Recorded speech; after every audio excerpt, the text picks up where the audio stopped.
সাধারণ একটি মশার কাছে আমরা বড়ই অসহায়।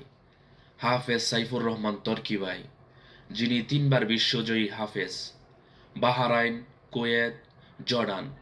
জর্ডানে 2017 সালে 62টা দেশকে পিছনে ফেলে আন্তর্জাতিক পুরস্কার প্রাপ্ত তিনি হয়েছিলেন।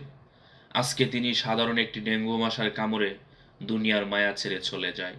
আসলে আল্লাহ তাআলা কোরআনের মধ্যে ডাইরেক্ট জানিয়ে দিয়েছে, ওমা তাদরি নাফসুম বিআইয়ি আরদিন তামুত। এই জমিনে কখন কার মরণ হবে সাধারণ একটা প্রাণীও জানে না। ওমা তাদরি নাফসুম বিআইয়ি আরদিন তামুত।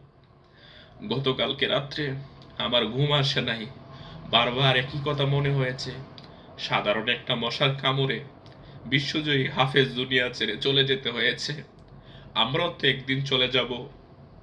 একটা কথা মনে রাখবেন, একটা কথা মনে রাখবেন, ধনী হন আর গরিব হন, ফকির হন আর মিসকিন হন, আমরা একই গন্তব্যে পৌঁছতে হবে। সেই গন্তব্যের নাম হলো কবর। কবর প্রত্যেক দিন বলে, আনা বাইতুদ দুহুর, আনা বাইতুল ওয়াহদা, আনা বাইতুল হাইয়াত, আনা বাইতুল তুরাব। এই কবরের ভিতরে আমাদেরকে একা একা থাকতে হবে।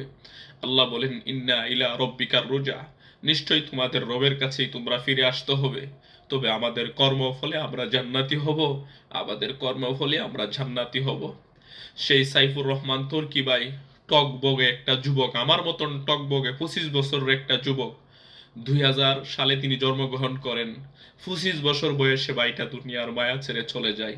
এই জন্য সবাইকে একটা কথাই বলবো, প্রিয় ভাই, কখন যে কোন সময় যেতে হবে কেউ জানে না। আজকে আপনি সুস্থ আছেন, আমি অসুস্থ। আজকে আমি অসুস্থ আছি, আপনি সুস্থ। এমন ভাবে আস্তে আস্তে হাসি কান্নার মধ্যেই দুনিয়া চলে যাবে। এই জন্য সবাইকে বলবো, প্রিয় ভাই, মরণের কথা মনে করেন। আপনার চোখের সামনে তর্কি ভাই এভাবে চলে গেল। এই জন্য সবার কাছ থেকে দোয়া চাই, আল্লাহ তাআলা যেন হাফেজ সাইফুর রহমান তর্কি ভাইকে জান্নাতুল উচ্চ মাকাম দান করে, এবং ওনার আম্মু আব্বু যেন ধৈর্য ধারণ করতে পারে। আমিন ইয়া রব্বুল আলামিন। চির বিদায় নিয়ে গেছো চলে, মন থেকে দুয়া দিলাম, কবু যদি পেয়ে থাকো কোনো বেতা, মন থেকে ভুলে যেও। দেখা হবে ওই দিন হাসরের মাঠে, সেখানেতে পাবো মোরা রবেরে।